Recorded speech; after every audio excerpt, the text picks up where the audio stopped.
This is another big story, information that's coming out that your mainstream media will never cover, will never get to. And there's a lot of a variety of evidence coming out on this front.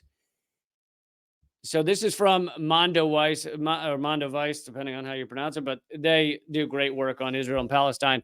And this article is titled, "A Growing Number of Reports Indicate Israeli Forces Responsible for Israeli Civilian and Military Deaths Following the October 7th Attack."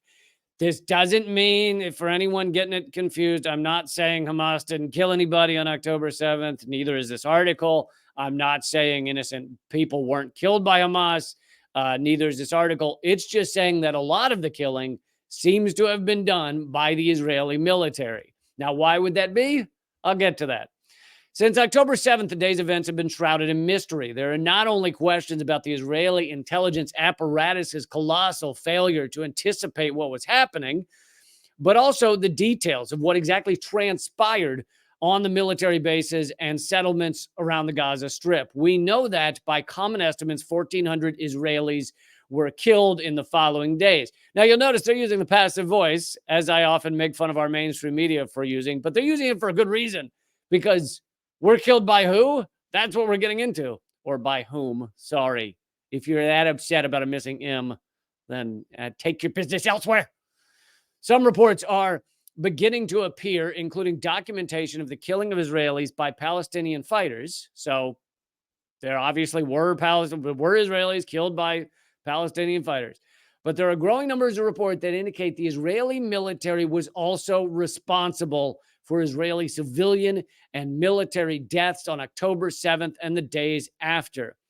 Here is coming from a senior military analyst that reported by Haaretz. The Coordination and Liaison Office was attacked on October 7th. Together with the outposts in that area, a large Hamas force seized the adjacent Erez crossing. From there, within minutes, there was no resistance. They advanced into the military base, killing and kidnapping soldiers, though a few of them managed to return fire before being hit. Brigadier General Rosenfeld entrenched himself in the subterranean war room together with a handful of soldiers, trying desperately to rescue and organize a sector under attack. Many of the soldiers, most of them not combat personnel, were killed or wounded outside. The division was compelled to request an aerial strike against the base itself in order to repulse the terrorists. So this means you have the brigadier general hiding in a war room while he calls an airstrike on his own soldiers at the military base. And as I continue to go into this, this is increasingly seeming like it is Israeli military policy, Israeli government policy. The article continues. It brings back to my mind the events of August 1st, 2014, during the most violent Israeli campaign against Gaza up to the current one. On October 1st, there was a ceasefire, but an Israeli unit initiated provocation. There was a capture of Israeli soldiers by Palestinian militants. The Israeli response was devastating, designed to make sure that the soldier, Hadar Goldin, would be dead with as many Palestinians as possible. According to investigations by Amnesty International and the UN, and cited in Wikipedia, the massive Israeli bombardment killed between 135 and 200 Palestinian civilians, including 75 children. This is because they kidnapped one soldier. So the Palestinians kidnapped one soldier. Israel's response is to kill that soldier and kill 200 Palestinian civilians, including 75 children. That's their response. And this, again and again, seems to be the Israeli response to attacks. It is the article continues, well-documented official policy of the Israeli army, at least since 1986, and it's known as the Hannibal Directive. It may not have ended with General Rosenfeld ordering the bombing of his own soldiers. In addition to military deaths, there are also some details regarding the Israeli role in Israeli civilian deaths that can already be found amid the heavy flow of propaganda of the day's events. Electronic Intifada. Now, I brought a little bit of this story to you before, but it fits right now.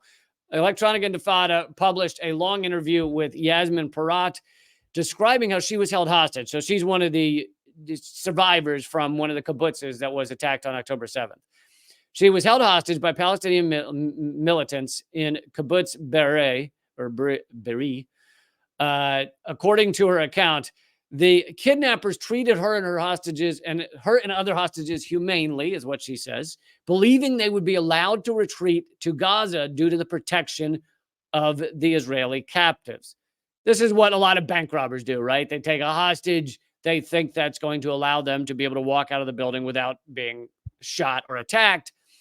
However, that was very much not the case. When the Israeli soldiers arrived, quote, they eliminated everyone, including the hostages.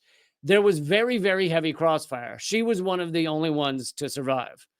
Her testimony is complemented by evidence from Israeli soldiers who described how the Israeli military shot tank shells into buildings where militants and their hostages were hiding. So the Israeli military shows up, fires tank rounds into the buildings where hostages are being held, basically guaranteeing that everyone inside is killed. The Guardian also covered from the same kibbutz, a tour of the kibbutz afterwards. And that Guardian writer wrote, building after building has been destroyed, whether in the Hamas assault or in the fighting that followed. Nearby trees splintered and walls reduced to concrete rubble from where Israeli tanks blasted the Hamas militants where they were hiding. Floors collapsed on floors.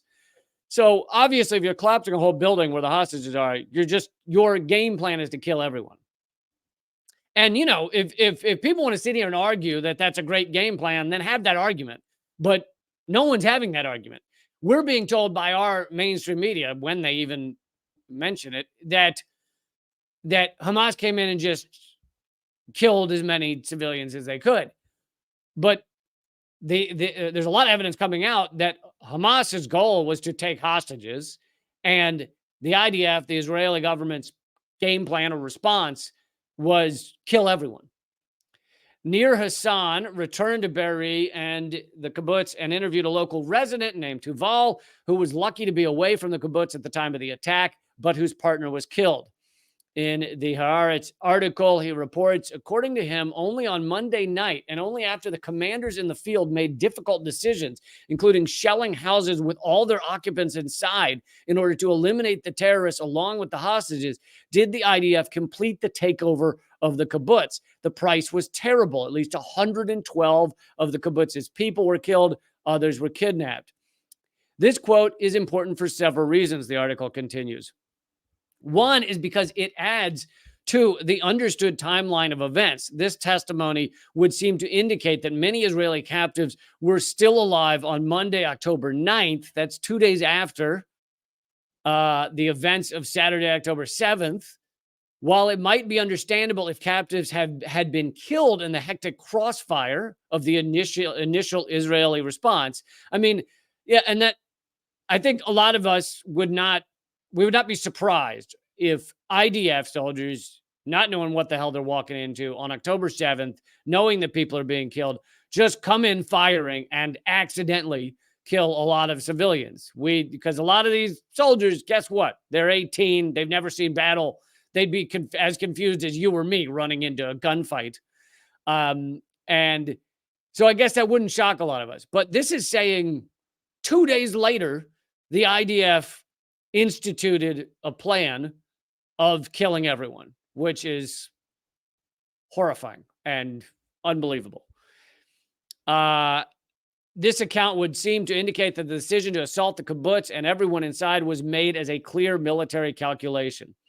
There are implications. So this is how what it has to do with going forward. There are implications for the next stage of the war, which might be even much bloodier. One central element of the conflict is now the fate of more than 200 Israeli captives, soldiers, and civilians. And all this evidence that I've just brought to you would indicate that Israel has no intent on trying to save these captives or trying to work out some kind of deal.